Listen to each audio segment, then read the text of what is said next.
You are listening to the Archaeology Podcast Network. This network is supported by our listeners. You can become a supporting member by going to arcpodnet.com/members and signing up. As a supporting member, you have access to high-quality downloads of each show and a discount at our future online store, and access to show hosts on a members-only Slack team. For professional members, we'll have training shows and other special content offered throughout the year. Once again, go to arcpodnet.com/members to support the network and get some great extras and swag in the process. That's arcpodnet.com/members.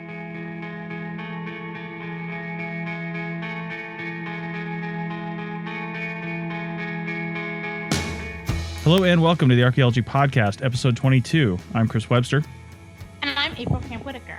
On today's show, we're going to be talking to the co-founder of the APN, Tristan Boyle, about the archaeology that's all around us. Let's dig a little deeper.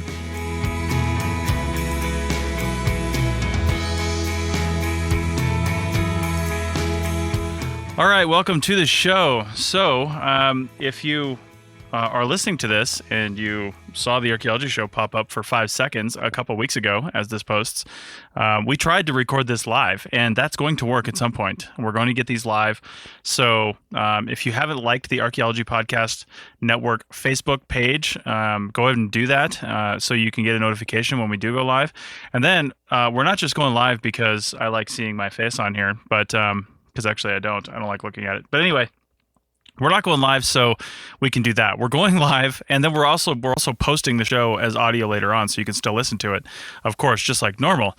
But the whole point of the live one is so we can interact with our audience, and you can ask questions. You can hear us recording live. If we have an interview, we might not be responding to comments unless we get really used to this, and we say reserve the last 10 or 15 minutes of the show for comments or something like that. I don't know. It's a whole brave new world for us. So we'll figure that out, but I've got to figure out how to use this freaking mixer first so I can get it working right. And I'm going to probably, solicit Tristan's help later on, and Richie Cruz, who's my friend coming in. We're recording You Call This Archaeology today as we're recording this show.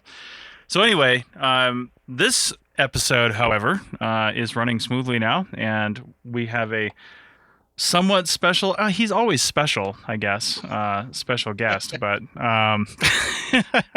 we have the co-founder and I guess my partner in crime with the Archaeology Podcast Network, Mr. Tristan Boyle, on with us. Tristan, how's it going? I'm well. Yeah, it's definitely Nice. not a special thing to have me. You'll completely regret this. So let's get this over and done with. This is one of those days, I know. See, this is when I wish we had two separate tracks for you guys coming in, so I could just delete your track entirely, and then it's just April and I having a conversation like normal. So, but we got to make you feel better, Tristan. So we brought you in on the show. I know. Thank you, Chris. Anything to help you out. So actually, I know. Actually, the reason we have you on is because, Tristan and I were talking, because we talk relatively frequently about APN stuff and other things, and Tristan was recently on vacation. I'll translate that into European, on holiday for in Italy not too long ago, and out there with his girlfriend, and you made some observations. So, Tristan, why don't you kick off this topic with some of the observations you were making? And there's also an ARC 365 about this very topic, too, so go look that up. Yeah. So basically, obviously, as a normal tourist would, I went to all the tourist sites in Italy. I went to the Colosseum. I went to all the Duomos. I've been corrected by Italian people on how to pronounce the name for the cathedrals. But I don't know what it was specifically, but I felt that there was a different connection the Italians had to their history than what I know over here in the UK to our history. And it got me thinking about how kind of we preserve history over here and how history is a part of modern life. When you're in Italy, even the streets are old. Streets are old and they're paved in such a way that you're like, oh, okay, that's interesting. Like the street is interesting. You go into places and you find kind of strange little things from the past, little design choices, little kind of formations that you really wouldn't see every day. And these are just part of a normal average city. These are kind of built into the way things are. And I began to think about well, what does that mean for us? Like, how does that kind of work over in the UK? And I'm sure you guys can comment in America, but ultimately, what is the history and the archaeology around us? Because it wasn't just these sites that you go to that were outside the cities. They were very much a part of the main kind of coming and going that you would do in the city anyway. So it got me thinking about the archaeology all around us and perhaps a better way of kind of absorbing that kind of archaeology. So with all that in mind, I decided to set about doing an 365 episode talking about how I kind of saw Scottish heritage, because I've now lived here for 7 years. Oh God, it's been a long time. Yeah, 7 years. So I kind of feel as if I know bits of the place. But when it comes to the heritage here, there's a kind of a different feel about it. You know, often you'll have to travel a little bit to go and see the stone circles or the castles and stuff. And, you know, there's not really that kind of central, undeveloped kind of history there, or so I thought. And when I kind of thought about it more, I began trying to see everything, not just the ancient past or the deep past, but the more modern history as a part of that heritage too. You know, like every single building, every single street that you have, they're all made by somebody. They're all part of material culture created by humans. You know, every single brick in the wall that you pass, that somebody put it there. That wasn't machine made. Somebody literally got up, had their breakfast, had their cornflakes. Other cereals are available. They had a shower. They put their clothes on. They went out to work. They mixed up the cement. They had a chat with somebody. They were putting these bricks together, and it made me think about then how in the past did people do this as well. You know, can we imagine when people building things in the past, did they have their breakfast and did they have a nice conversation? Well, how were they then tied to it?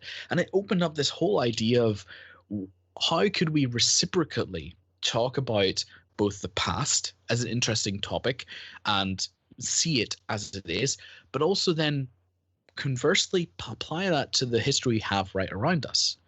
I hope that kind of makes sense. Do you know where I'm coming from? I mean, do you ever look at the streets and think, okay, I wonder why somebody did this? Obviously, America's a bit younger than Scotland, right, so it is a little different. But do you know where I'm coming from?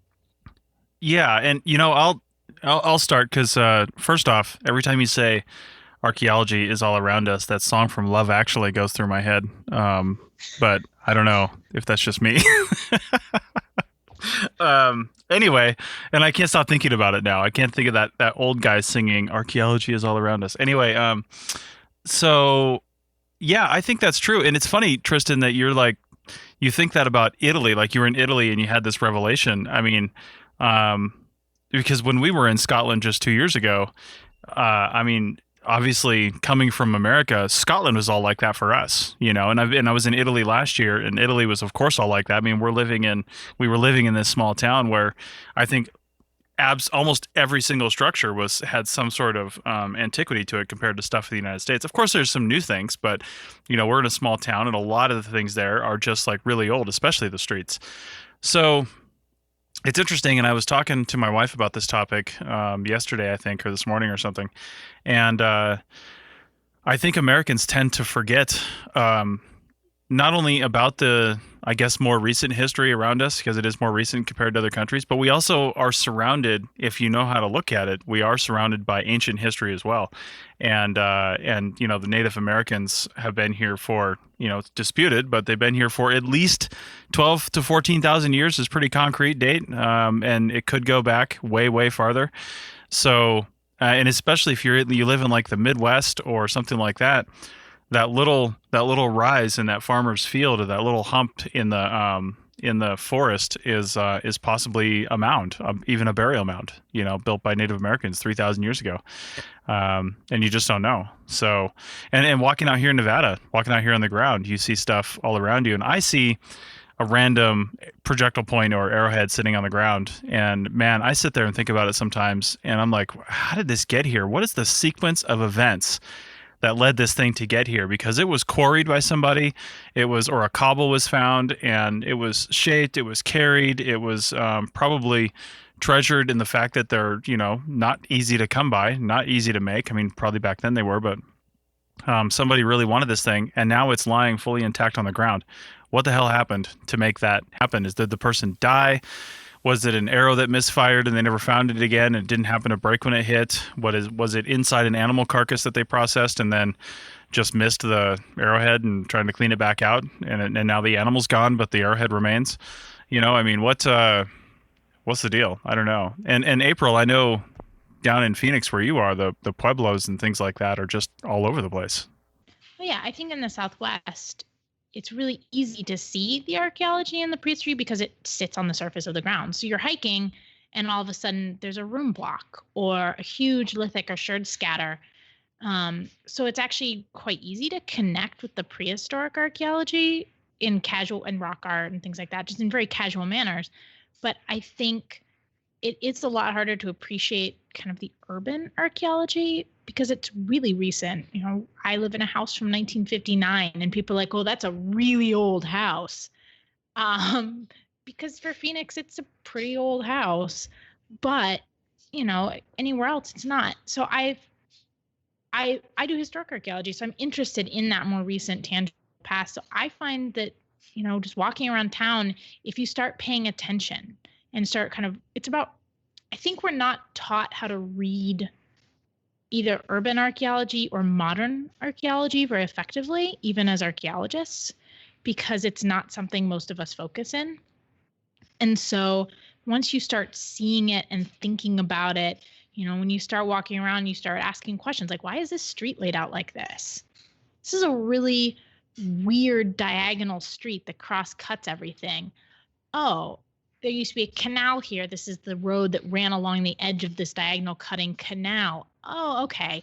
That's why we get some of these weird formations, or why does this one house look this way? And so I think it's this process of learning to think about archaeology as something that's always present. And I just don't think we're very good at teaching ourselves to that, in part because a lot of us specialize. Mm-hmm. We see this archaeology we want to see. What's the oldest? What's the youngest archaeology you can think of? What do you mean by youngest? Well, I mean, like, where's the cutoff point? Legally, it's 50 years for recording out here. No, I know, 50 years legally, but I mean, like, seriously, what? I mean, technically, in all seriousness, the last 5 seconds are the archaeological record, are they not? Well, you're right. Where's the cutoff line? And I think for historic stuff, which is what we're talking about, as far as most recent, like when does it become archaeology? Personally, I think it's you have to separate preservation and things like that from archaeology, because archaeology is not an item like people tend to use it as. We tend to use archaeology as like a noun, but it's a process, right? Archaeology is a process of recording, systematically excavating, sometimes not excavating, but recording information and then writing that down. That's archaeology. So to me, like the 2 buildings that are across from my building where I live that are completely abandoned, and they surround this old hotel that's from the 60s that should be abandoned because it's a total junk hole. But the 2 buildings on either side, those are completely abandoned, and they're owned by the city now because they've been 100% abandoned, and nobody wants to take them over because they have to be torn down or revitalized. I mean, that's archaeology right there, because they've been abandoned and now they're in a state of decay that's no longer being maintained. And to me, that's when archaeology can step in from a recording standpoint, but also from a preservation standpoint. Now, if you're maintaining a building, like there's definitely buildings around me now. The building I'm in, speaking from right now, as a matter of fact, is being maintained in a current condition. To me, that's just historic preservation, and it's not yet considered archaeology. If this building were abandoned and then somebody came back to it later and were to start looking through it, now you're doing archaeology. But then again, if we were to pop a test unit in the backyard, well, that's archaeology. So, but the yard underneath was technically abandoned, because the ground is abandoned as it builds up because we're not there anymore. So Yeah, it's an interesting question. What about, okay, so when we moved into our house, it felt like archaeology to me because the people who before us lived here for 50 years. And so as we cleaned the house and moved in, we were sort of doing the archaeology of their lives and finding all of these tiny traces, reading things like you can look at the carpet in an older house and see where people put their furniture. You could see path lines. So, somebody walked around something here for 50 years.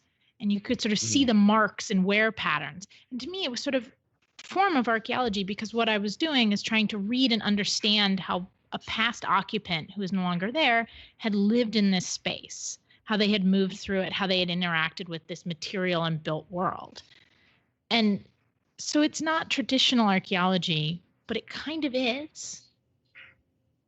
Well, I think this is the whole thing about, as Binford famously said, archaeology is anthropology or it is nothing. Of course, he was completely wrong. Archaeology is everything or it is nothing. Archaeology is the epitome of all understanding of the world that we live in. But that's just my opinion, man. I think when we talk about archaeology, I think it's too easy for us. Well, it's too easy to kind of go along with the standard societal view that archaeology is predominantly just about the far distant past. And I think that we can use the way in which we think about archaeology today to consider how really we behave.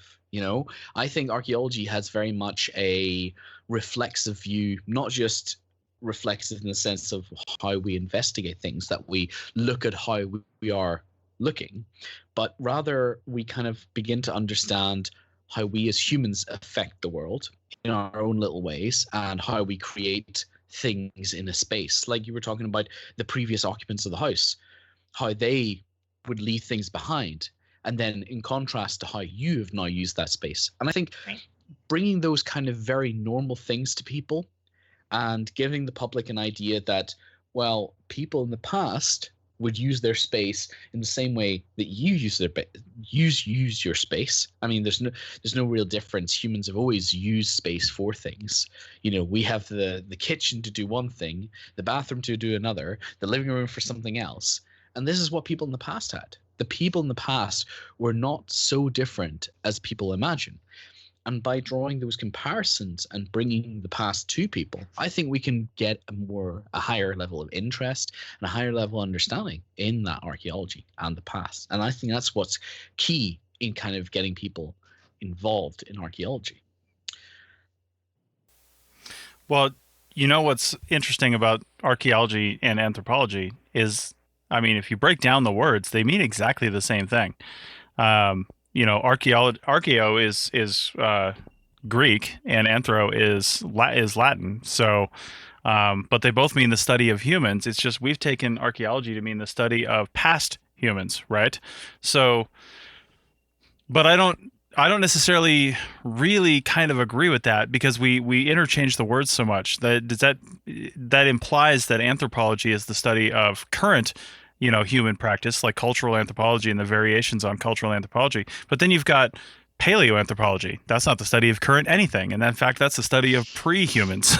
So it's interesting. And I think if we just divorce archaeology, I don't know how we got on this, but we're going to go to break here soon. But if we divorce the word archaeology from any sort of interpretation and we bring it just back into a process and a science, and then we use anthropology to interpret that science, from whatever standpoint you want to study it from, then I think it becomes a little easier to see and a little easier to explain and no less cloudy. But I'll let you guys tell me I'm full of crap here in about 30 seconds.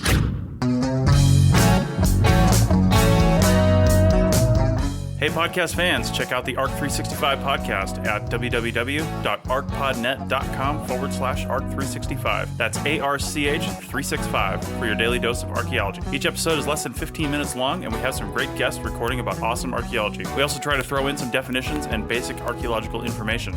So, check out the 365 Days of Archaeology podcast only in 2017 at www.arcpodnet.com/ARC365 today. Find us also on iTunes, Stitcher Radio, and Google Music by typing ARC365 into the search. Now back to the show.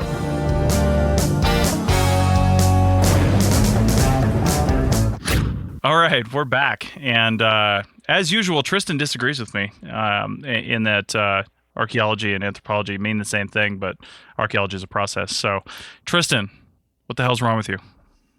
Well, no, Chris. What the hell's wrong with you? You're trying to say, right, the thing is, archaeology is not it is a nebulous thing.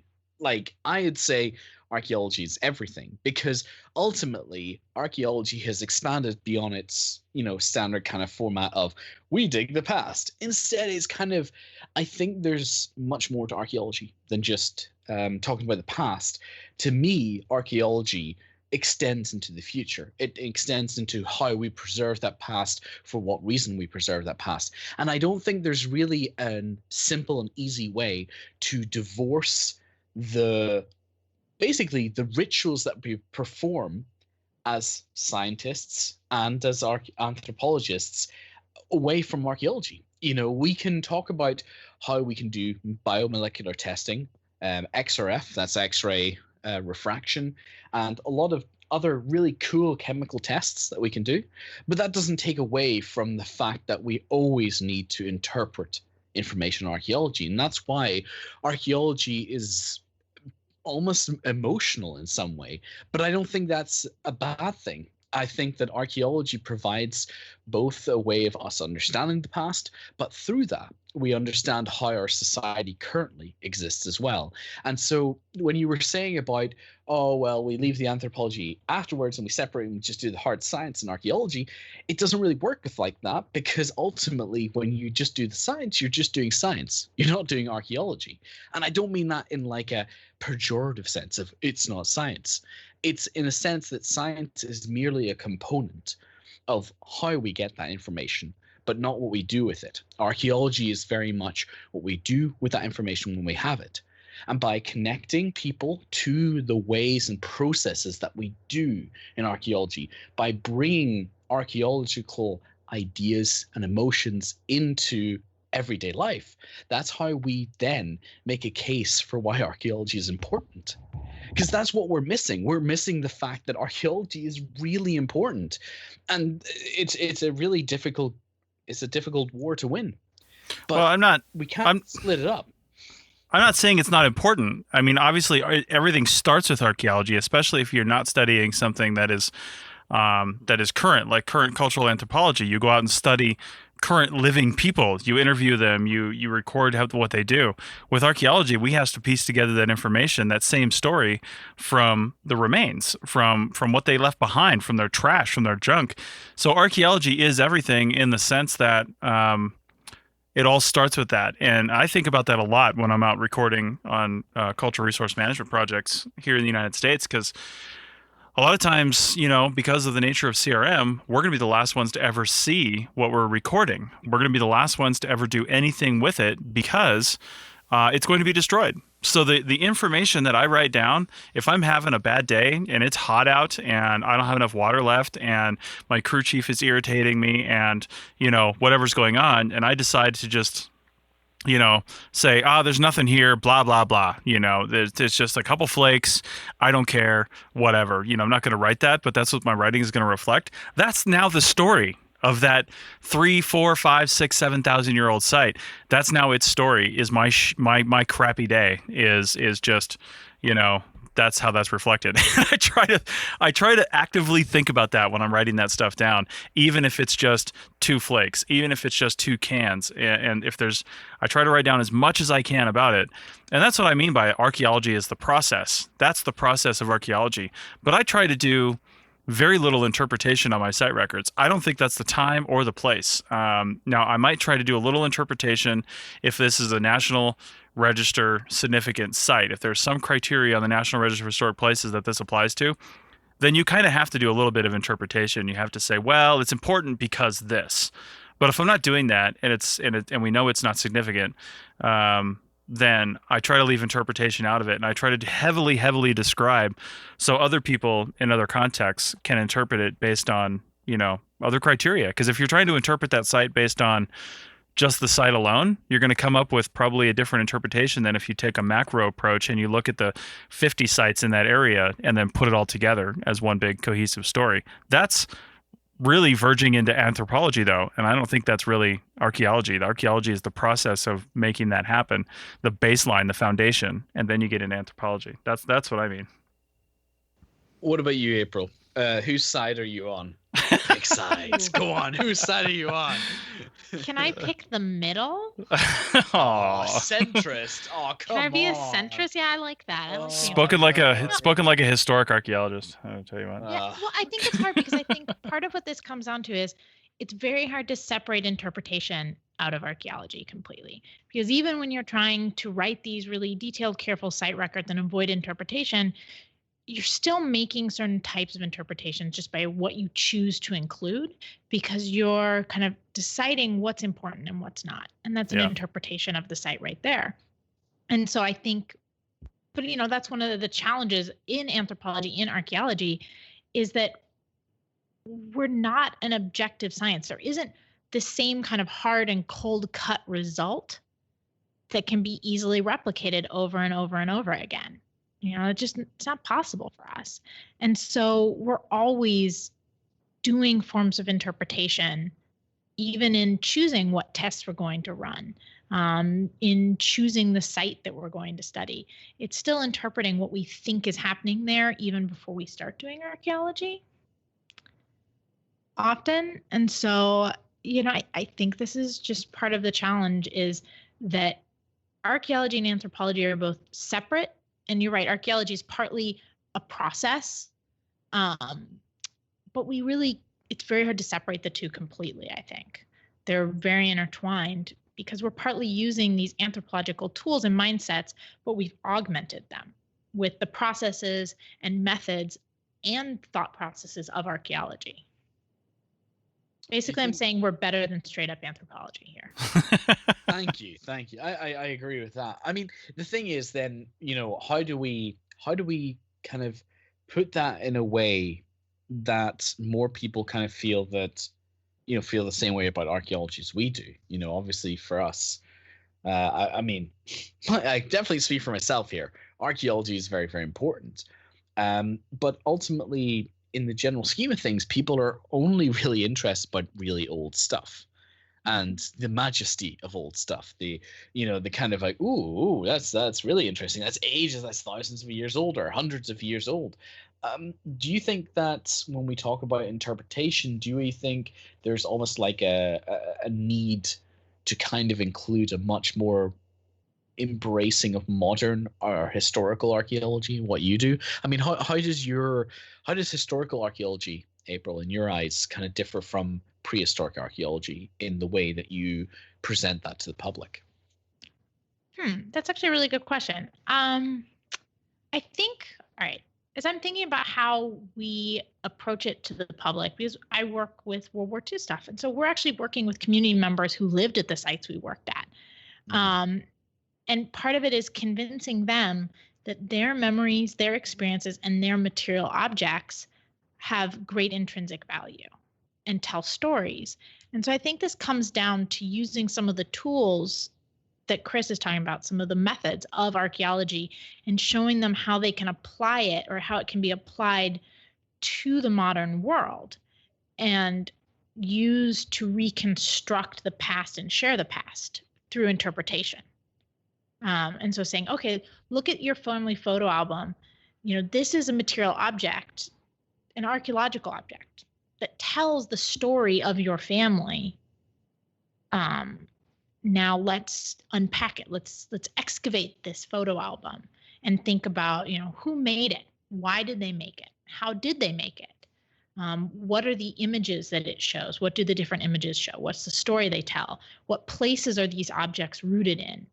And getting them to start connecting all of these pieces. And so that's really using kind of archaeological methods to think about things that matter to us on a daily basis. So our own personal histories. And I think once you start connecting archaeology to your personal history, then you can start connecting it to kind of the larger world around you and saying, oh, the town I live in may seem really modern, it's not ancient, but there's actually really interesting archaeology to think about how neighborhoods change over time, how it was built, why the house I live in looks like this. Oh, it has 6 additions, and you can tell by looking at how things overlap when they were built and when my house was added onto. And then all of a sudden it becomes really tangible to us. I think, April, you hit the nail on the head there, is when you're talking about, especially with you guys, where you work.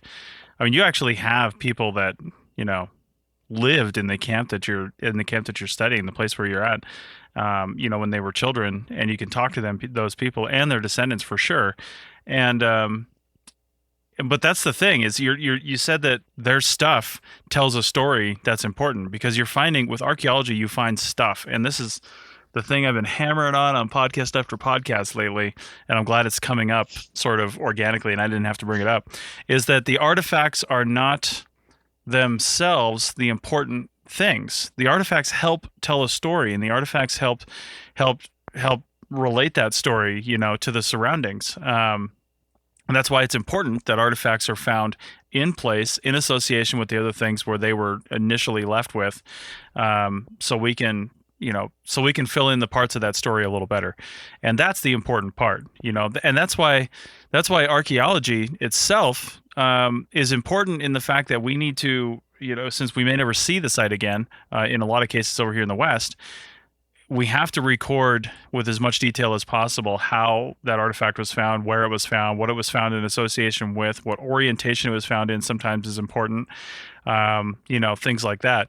And people might not think that's important, but let's say you have a prehistoric living surface, and you have, say, a projectile point or pottery or something like that, but it's all jumbled around, and it's all, vertically, horizontally, and you've got all these places. Well, chances are that isn't a primary orientation for that, because if it was dropped on a flat, hard-packed living surface, it's going to be pounded in flat, and it's going to stay like that. So something else happened there. Either somebody else came in and dug it up, and then all that stuff happened like that, or rodent activity, or something like that. And you can tell that that's probably not in its primary position from how it was dropped. So orientation and all that stuff is really important. And then we use those things to tell the stories. We use those artifacts to tell the stories of who lived there. The artifacts themselves become less important once the story is told, because it's the story that people care about. Tristan, you even said that. People like to hear stories about the past, and we use artifacts to tell those stories, but the artifacts themselves are not the story. They're just a part of the story. That's my thought. No, I completely get that. And I think this is the way in which we have to use archaeology. Well, not use archaeology. It sounds as if there's like the end point beyond archaeology. Archaeology has to be done through the frame of engaging people and getting them involved. And actually, just another question to you, April. Obviously the Second World War has a lot of contentious history in it. Mm-hmm. Do you find that people react differently to a history that maybe is much more in the common knowledge to a history that may be something that they're surprised to find through the examination of their own information? How have you kind of dealt with more difficult history? I think as long as it's done in a way that doesn't directly contradict and negate what they think they know and understand. So I think what throws people off is when you're told you're wrong. So I work in museums, and we do a lot of interpretation and tours and talking to people. And one of the things is the minute you tell a visitor or you tell someone in a museum that they are wrong, their understanding of the world is not the correct understanding, they shut down, right? I'm not going to listen to you. You're a stranger telling me that my understanding of this world is not correct. Forget it. I'm done. And so you have to come up with ways of saying, okay, your understanding is valid and has merit. However, here's how this alternative history fits into things. Sorry, that's my cat. And so you have to make it work in a weird way where you're not directly telling them, but you're fitting it in. You're kind of working at the edges. And I think this is something archaeology is really good at, because we can show people material things, right? So for us, the stories are sort of embedded in these objects. And when you can hold an object, when you can walk through an internment camp, it's really hard to deny that that part of history happened, because it's a physical, tangible thing. It's there. You've now touched it. You've seen it. It's part of your tangible experience that you've gone through just by walking through, just by seeing archaeology. And I think that's part of why, like, when you go to other countries, like when Americans travel to Europe or Italy or anywhere, we are traveling to experience someone else's past and culture. And so maybe this gets to the Italy thing too for you, Tristan, is, you went there to experience their culture. And so it was everywhere for you, different. But the places that we live in every day. And so it's a lot harder to kind of step back and say, oh yeah, okay, this has the same thing. It's part of my daily experiences, but to other people, this is unique. This is the American cultural experience. Oh, this is American history. Okay. Don't know if that actually answered your question or just navigated really carefully around it. Tristan, you're kind of living through some history too, as far as recent events are concerned, because, I mean, how long has the UK been in the European Union? And now, as you guys exit the European Union, is there anything around you physically that's a direct result? Like like the building or something wouldn't be there if it weren't because of the European Union, and now you can attribute that to that phase of the history? Well, you only have to look at, actually, like Scotland in particular, and where I grew up in Northern Ireland, both places received a lot of EU funding. And actually, especially in Belfast in particular, there are several buildings there that were specifically built with EU money, like majority, 80, 90%. Built with EU funding. Those buildings are there because of the EU. And it's kind of almost funny that in some ways, some of the areas, especially in England, that actually received the most EU funding to account for their lack of support from the British government and from a lot of other things, they're the ones who actually voted the highest to leave. Because it was never explained to people. Right. I think what we're going to see after Brexit, unfortunately, is we're going to have a lack of funding for research, which will have a knock-on effect in the ability for us to actually study our past. And we're going to also see buildings that are listed buildings, kind of like they're not going to have the same support as they do now. And that's going to be a real shame, because the building and monumental architecture of archaeological kind of history in Britain is very important, and it's also very old. Nice. Okay, well, we're going to take one more break, and then we're going to come back and wrap up this topic with this rambling sort of, I'm not sure what we're even talking about anymore topic. we're going to try to coalesce this into one coherent thought right after the break. That might be a tall order. Back in a minute. All these things we make no apology for the study of archaeology, but we don't do dinosaurs. Did aliens build Stonehenge? Did the Easter Island statues walk? Did the Vikings colonize Midwest America? What does mainstream archaeology have to say about all of this? Listen to the Archaeological Fantasies podcast and learn about popular archaeological mysteries. Hoax or fact? Learn to tell the difference with Dr. Kenneth Fader and co-host Sarah of the Archae Fantasies blog. Check out the show on iTunes and Stitcher Radio and at www.archaeologypodcastnetwork.com/Archae Fantasies and get ready to think critically. Let's get back to the show. Funny beady blokes you will see are a staple of archaeology.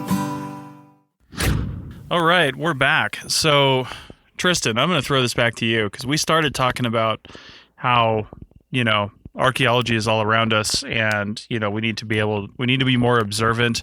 I think one of the things that we ended up talking about, as far as the differences between archaeology and anthropology and things like that, kind of leads to some big questions and some fundamental misunderstandings, I think, of both of those that I'm seeing online. One of the people that I know, that I'm friends with on Facebook, who always puts up interesting questions and philosophical questions and musings and things like that, and he said basically, I think yesterday or the day before, how can we talk to non-archaeologists and make archaeology seem important?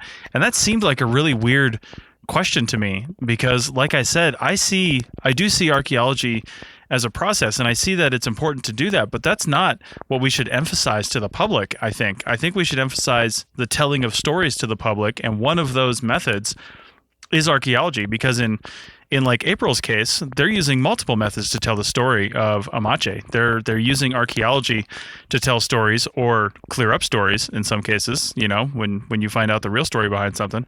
But they're also using user accounts and interviews and, historical photos and journals and things like that, multiple lines of evidence to tell that story. Where it gets weird with archaeology sometimes, pure like archaeology, like prehistoric archaeology or ancient archaeology, is that we don't often have those other lines of evidence. The only line of evidence we have is what's buried under the ground. So we kind of forget that those other lines of evidence exist. And if we could interview somebody that was on that site, or if we could interview or read somebody's journal that we pulled out of the ground or something for that site, then we would use that as a line of evidence to just tell that story. But it really just comes down to the telling of the stories, and that's what we need to impress upon people when they're talking about dismantling heritage laws and things like that. These weird laws that make it so if you want to put a building up in your backyard are really there so we can preserve and tell stories, not so the government can make more money off selling you a permit and then can give me a job. I mean, that's not why those exist. They exist, and people fought really hard back in the 60s and 70s, and even before then with like the Antiquities Law and stuff like that in 1906, to get these in there so we can tell these stories. Every archaeologist will tell you we're not in this to make any money, and we don't make any money. It's not a wealthy business, so that can't even be part of it. Big archaeology is not something anyone has ever said. So, Tristan, where do you think that leaves us with observing the world around you and how you would picture it, with that, I guess, information in your head? I think we need to basically get the archaeology goggles out, and what I mean by the archaeology goggles is we have to really begin to show how archaeology differs from the general perception of it. The general perception of archaeology is a certain way. Let's face it, archaeology is defined as this wonderful treasure hunting exercise done by these really smart boffin heads, wonderful, interesting people who spend all their time in offices and don't come out unless they're in the field. We need something more. We need relatable human people describing the past in relatable ways, and that needs to be the ultimate narrative. That's why we have to break into media spaces. That's why we have to break into film spaces. That's why we have to break into the spaces that everybody knows about. Unless we actually actively engage with the public as a whole, we're always going to be tripped up by needing to justify ourselves. And I think that when we need to justify ourselves, it makes it more and more dangerous for a past that we need to protect. So I think twofold, we can show how amazing and interesting everybody's past is in of itself. I think there's a lot of people who kind of think, well, no, I just came from a normal family, normal. There's nothing interesting. But ultimately, the way in which we think about the past can make the mundane interesting. Consider the question: who was the first person to brush their teeth? How did brushing teeth evolve? Why do we brush our teeth nowadays? And more interestingly, if we consider tooth wear analysis as a form of identification, will future archaeologists have a problem with looking at people's teeth and dental records because we now brush our teeth quite regularly? These are small little ideas that can spawn further ideas. And that's what we need to really inject. We need to inject an energy and a kind of an approach. And I think that anybody listening who's not an archaeologist, who hopefully will now consider that archaeology is not just about digging up wonderful old gold statues, will try and entertain their own history, their family's history, and the history that's existed around them. Perhaps there is no information about your great grandparents to hand. Maybe you have to look for it, but that doesn't mean there's nothing interesting there. There's always something to find out, and the closer to home that is, the more interesting that is. And when you have those skills applied to who you are as a person, you begin to understand what archaeologists do when they apply their skills to unknown things. I think that's kind of the angle we want to come from. Right. I think that's a great angle, but I think part of it is we have to train archaeologists as a lot to be storytellers. Not all very good storytellers. We're really good at analyzing and talking about the detail and minutia often, but it's then connecting that lithic scatter into a larger story that makes it something interesting, so that people can't say, well, why does this one thing matter? What? Who cares if we bulldoze that lithic scatter? Tell stories with these tiny sites, or explain why even, a single thing, as Chris was saying, how did this projectile point get here? Tell the story of the people. And I think a lot of archaeologists are moving that way and starting to think creatively and write some more popular books where they are. They're turning archaeology into stories, and not big eye-catching stories like, we're digging up Richard III. We'll finally solve this mystery, which I think capture the public imagination, because they're stories that we want answers to, right? So they're these historical stories that everybody knows, and we're looking for a conclusion, or we want the next chapter in that book. And archaeology can sometimes provide that, but to explain how it's always stories. We're always answering and telling these tiny stories. And I think just not very good at telling stories in an interesting manner. And in a manner that connects to the general public. This is one of the things I harp on. Yeah. And that's, that's so interesting too. Because I think, I was just thinking of Brian Fagan's book, Before California. And I think he writes a lot of his books this way. He's a archaeologist and I think anthropologist. He teaches one of the California universities. And, but he starts each chapter in his book, Before California, and I'm sure some of the others, but I'm not as familiar with those. But he starts it with a story of that time period and that place that he's talking about, because his book is broken up into time periods and regional locations. So, but he'll start with a story of, somebody hunting, or somebody, doing something in a village or something like that, and it's related to the sites that he's about to talk about and the things like that. And I think that's perfect. He doesn't tell the story last. He doesn't tell the story in the middle. He starts with the story, and then the rest of the chapter explains where that information came from to tell that story. And sure, it's an embellishment a little bit, because it is a story, and he's making it up, but based on evidence. So, but I like that, and I wish we did more of it. I wish. I'm sending a site report to the BLM here in Nevada today, and I'll tell you what, there's no room for embellishment. Not embellishment, that's the wrong word, but there's no room for, I guess, serious, real storytelling to say, hey, this is what, based on what I saw, based on the research that I did, here's a narrative that I'm going to give you right now. And I think probably one of the reasons for that is that some people would write that, and other people would read it and then they would just read that and say, okay, so this is what went on out here. This isn't just an interpretation of the data. This is a fact. And that's how they're going to see that. But it really is just an interpretation of the data. There's no way we can determine facts when it comes to the prehistory in the past. Ultimately, because we weren't there and we don't know how these things were used. Just because I see a spoon sitting there in a privy doesn't mean that the last thing that spoon was used for was soup. It could have been used to gouge somebody's eye out. I mean, I have no idea, So, I mean, why is it in a privy? They because they were disposing of the evidence. That's why. That's my interpretation.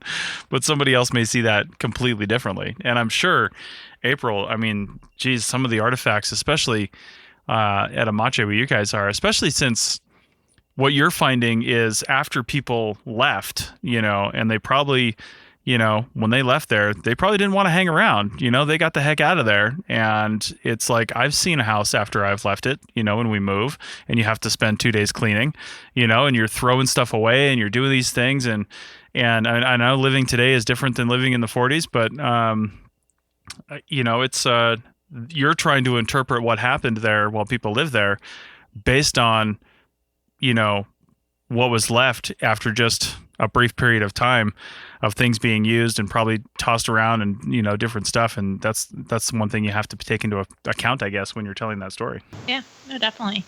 And actually, I started out being really interested in the archaeology of children. And I find every time I hike, I will be in the middle of nowhere, find a children's toy. There's a marble somewhere out in the desert every time I hike. And it gets you thinking, I've just hiked 10 miles. Why is there a marble here? What kid was out here? What is the story of this marble? How did it get here? And kind of thinking through those processes. How did objects end up? And I think that's, coming up with those stories. And it's easy.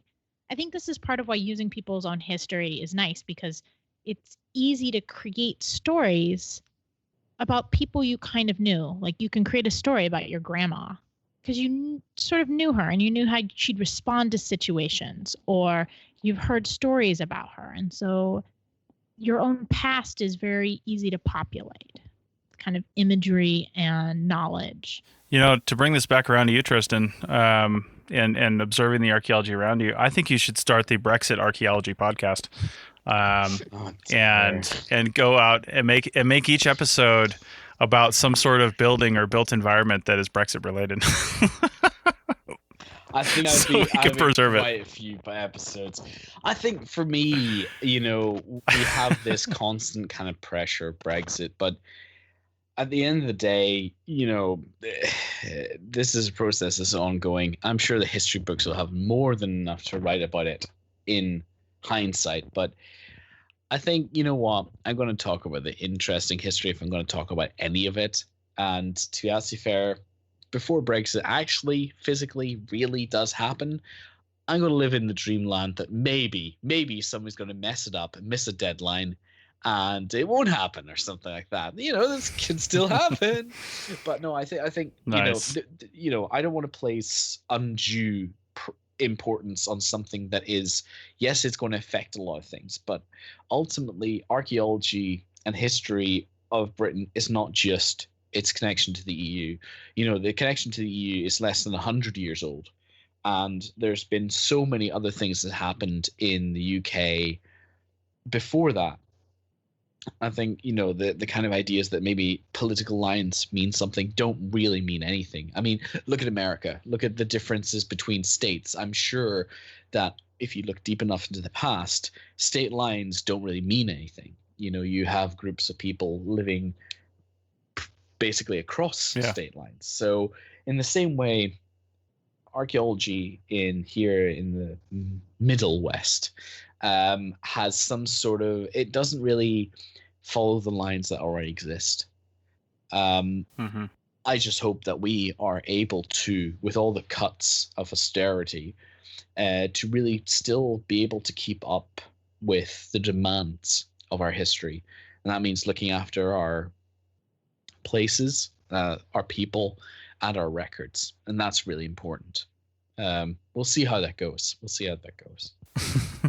Well, and maybe but still, yeah. Go ahead. Maybe that links in really well with this idea of history and archaeology all around us, where when people start seeing the archaeology of the places that they live in, then all of a sudden they're vested in preserving it, even if there isn't giant pots of funding, or, instead of raising that house and building something new, they start to see it as something of value and they want to preserve it. They want to keep the cobblestones instead of putting down new tarmac because it is part of the archaeology of that town. Yeah, I think it's helpful to look at all that stuff as though to look at all the things around you and not look at it as it's somebody else's thing. It's somebody else's, not my problem, not my deal.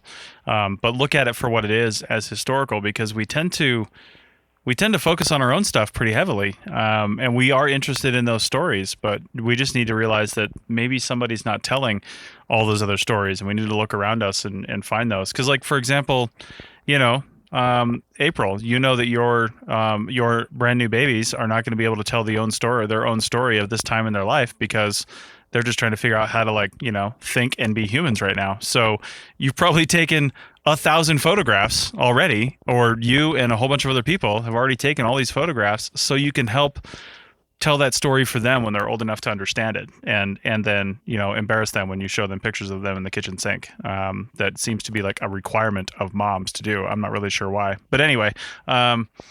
So yeah, I mean, I think just looking around and trying to see what other stories are out there is the fun and exciting part. Tristan, were you going to say something? No. I was just agreeing. I think it's quite amusing what lengths mothers will do to embarrass their children. Honestly, it's terrible. My grandma has my brother, myself, and two of my cousins in the same bathtub, covering themselves when they're 3 or 4 years old. All of us with toys in the bathtub, and those pictures are on the wall in her bathroom. Aww. I'm like, why? Seriously, why is that there? What story is that telling aside from my first embarrassment? So, anyway, so yeah, that's about it for this show. I would say, take a look. I'm glad Tristan and I talked about this, and then we decided to put it on the show so the three of us could have a conversation about it, because, it's really important, especially in today's society in the United States, where heritage laws are constantly under fire. And people have to realize that the people that want these laws taken away are not looking at it from really a historical standpoint. They're looking at it from a financial standpoint. They're saying that law or that regulation, that heritage regulation, whether it's NEPA or NHPA or whatever it is costing my pipeline an additional $500 million. Ooh. That's true. But that's what it costs to preserve and tell those stories forever, because once your pipeline goes in, it's gone. Those stories can't be told anymore. So that's my final thought on that, and that's what I'll leave everybody with. So feel free to disagree or agree with us and comment wherever you saw this and let us know how it went. Thanks a lot, April and Tristan. Thanks. Anytime.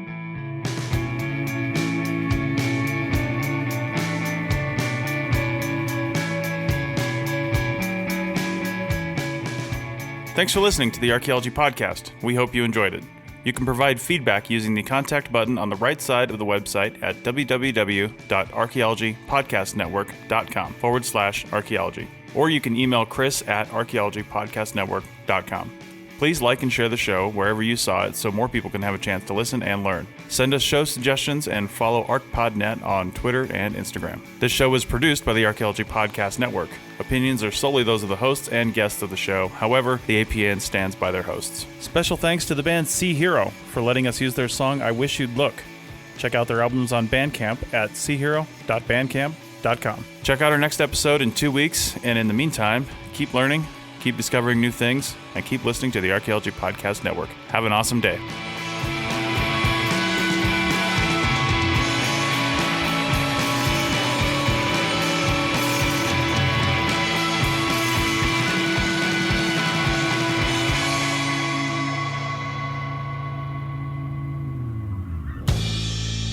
This show is produced by Chris Webster and Tristan Boyle, and was edited by Chris Webster. This has been a presentation of the Archaeology Podcast Network. Visit us on the web for show notes and other podcasts at www.archaeologypodcastnetwork.com. Contact us at chris@archaeologypodcastnetwork.com. Thanks again for listening to this episode and for supporting the Archaeology Podcast Network. If you want these shows to keep going, consider becoming a member for just $7.99 a month. That's cheaper than a venti quad eggnog latte. Go to archpodnet.com/members for more info. Is your vehicle stopping like it should? Does it squeal or grind when you brake? Don't miss out on summer brake deals at O'Reilly Auto Parts. Oh, oh, oh, O'Reilly Auto Parts.